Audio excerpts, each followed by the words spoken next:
¿Qué pasa YouTube? What's up everybody? How's it going? Hopefully y'all are having a good weekend. Hopefully everybody has been enjoying Ultra Sun and Ultra Moon. I myself have been having a blast with the game. Just have to go through the Elite Four and we should be done with the main story and all that shenanigans. So for you guys today, I have another pretty fun OU Wi-Fi battle. This time using a newly updated Stakataka team. I'll leave a link to it down in the description. I'm facing Aaron2420. His channel link and stuff will be down in the description for you guys to go check out. Make sure to show up support, hammer arm that like button down below, and to answer the comment question of the day, which will be at the end of the video as well if you may have missed it. So yeah, if you guys may have missed yesterday's uploads, I'll leave a link to a Ultra Sun and Moon Wi-Fi battle playlist in the description for you guys to go check out. So quick little thing here, the first turn here is like super laggy because I was messing around with the settings on Citra, and everything will be caught up after I go for knockoff here. So going into this battle, my opponent Aaron had an Aurora Veil offense team, and that's always scary to deal with. So I ended up leading off with my Tangrowth, actually thinking that he would either lead off with the Alola Ninetales or lead off with this Jirachi. If he had led off with the Alola Ninetales,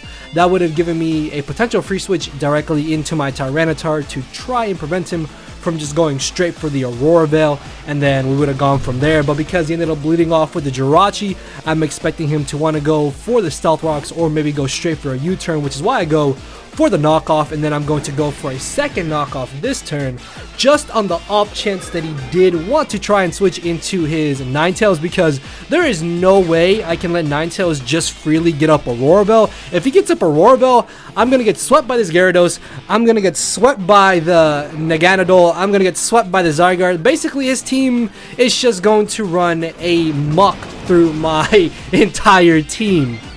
So yeah, there's no way I can just freely let him try to get up Aurora Veil in this battle, and if I was able to knock off the Light Clay, that would have been absolutely amazing, because that is 3 less turns that he has of the Aurora Veil from his Ninetales. But because he brought in the Gyarados, I'm going to make an aggressive switch into my Scarf Latios here, expecting him to just want to go straight for the Dragon Dance, as he does end up doing so because I'm Scarfed.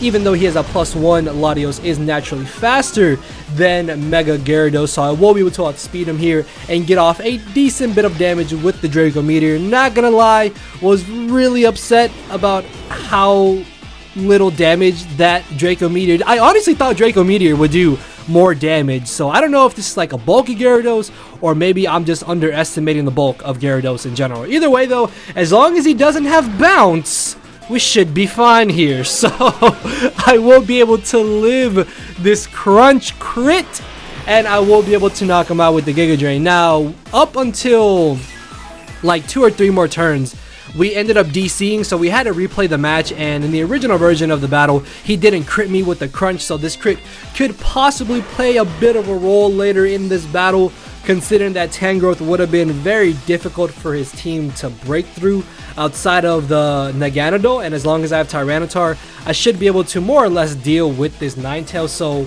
as I mentioned, there's no way I can let him get up Aurora Veil for free, so I'm always going to be making the aggressive switch directly into my Tyranitar to get up the sand and ensure that he cannot get up the Aurora Veil. If he potentially had the Hail and he had gone for the Hail that turn, that would have been a really good play on his part, because then he would have been able to nullify my Sandstorm, getting up his Hail and then going for the Aurora Veil. Luckily though, he ended up missing Hypnosis here, which is why he went for the Aurora Veil there to kind of make up for it. And then I go for the Crunch and I actually end up getting a crit on him, which I guess kind of makes up for him critting my Tangrowth. I'm not really too sure how much it really would have changed there. But then he unfortunately misclicks on the Freeze Dry. In the first battle we had, he went for the Hypnosis and he hit on that second time. But this time he misclicked on Freeze Dry. Then again, there was always a chance he might have missed because of the 40% chance to miss. So again, I'm not sure if that miss might have been entirely too game changing. I don't really know.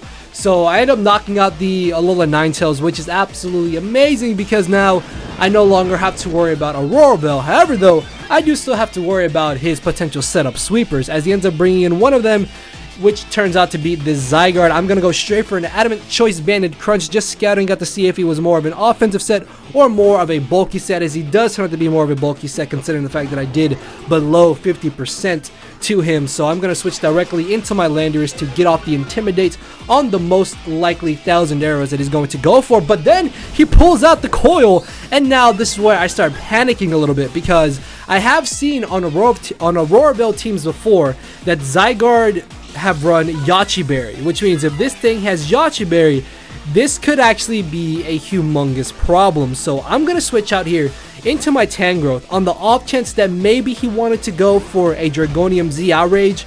I've seen Outrage and Extreme Speed as a final move on dual setup Zygarde, so I was more scared of Dragonium Z Outrage than I was of Extreme Speed, which is why I switched into my Tangrowth basically as Death Fodder, but he ended up going for the Coil, and then it turns out that he's got Extreme Speed, which means thanks to the fact that Tangrowth is stupidly bulky, I will be able to live the +2 Extreme Speed and in return knock him out with the Hidden Power Ice. He luckily did not turn out to be Yachi Berry, and that is excellent. I've also seen Figgy Berry, so there was a chance that maybe he was Figgy Berry, which could have been very likely since he wasn't Yachi Berry. So I'm able to get rid of the Zygarde. In comes the Kartana. I still have some use for my Tangrowth later in this battle, considering that after the Regenerator HP, I should be able to live any non-boosted or non-Z move coming from Kartana, and that alone is more than enough use for my Tangrowth in this battle. Plus, every time I switch in and out, I'm going to be gaining back more of my HP. Plus, with Landers being at full HP, I should be able to live any non-boosted hit that this Kartana wanted to go for. As he did go for the Smart Strike, I believe this will now allow me to get up my Stealth Rocks. I guess in hindsight, what I could have done was just gone straight for the Earthquake instead of going for my Rocks, considering that Rocks really aren't that useful to me in this match. My thought was that if anything, I want Rocks up just to get off that initial little bit of chip damage on the Naganadel, because Naganadel alone can literally just sweep through the rest of my team potentially. So I'm going to switch out here into my Magearna. This is actually a pretty cool Magearna set. It's actually Trick Room with Aqua Berry. Main reason being that by having the Aqua Berry, I can live a Fire Blast from Naganadel and then get up my Trick Room and then hit it up or knock it out with a Floral Cannon. And even if he knocks me out, then I will still have Trick Room up for this monster known as Stakataka, which, for those of you who are wondering, shiny Stakataka is actually 100% legal, and it is not shiny locked. So yeah, that's actually pretty cool. I like the golden color as opposed to like the regular pale gray. And if you get this nickname, then you have a good sense of humor. So I'm gonna end up going straight for the Earthquake. Now, typically Stakataka would get a defense boost because its physical defense is so absurdly high, but this set that I'm running is actually running a Lonely Nature, which is plus attack minus defense with only 14 defense IVs, which means I am always ensured to gain a +1 in my physical attack as opposed to my physical defense. And what this now allows me to do is be a +1 attack as he ends up bringing in the Kartana. Unfortunately, there is no super effective move that Stakataka here has that can hit Kartana for super effective damage. So my next hardest hitting move is the Continental Crush. Now, I am a +1 and I have been able to get off a little bit of chip damage with the Stealth Rocks. Unfortunately though, it is still a resisted hit, and Kartana will be able to live the hit and in return knock me out with the Sacred Sword. If he did not have Sacred Sword, if he just had like knockoff, Leaf Blade, Smart Strike, and I mean, I guess you would run Sacred Sword, but if he didn't have Sacred Sword, I would have lived any other hit, and then it might have been a Stakataka sweep there, but it's fine though. Stakataka was still able to apply a decent little bit, I spit on my screen there from saying the name, a decent amount of pressure on his team. So I was able to knock out the Jirachi, get off a huge hit on the Kartana, and this allows me to bring in my Choice Banded Tyranitar in Trick Room, which will be able to just annihilate this Naganadel on the switch-in, which is absolutely amazing because that thing would have been absurdly terrifying late game. And I'm not sure if he would have been able to knock out my Tyranitar actually at this amount of HP. Maybe if it was like Z Draco, actually I'm not sure. Because if he had got the boost, that actually would have been a little bit bad. But then if my Magearna was still able to live a potential Fire Blast after the Aqua Berry, then I guess it wouldn't really have mattered too much if he left in Kartana instead of switching it out there. Either way though, in comes the Kartana. At this point, I'm very positive that this thing is choiced in some way because he has not switched up moves at all.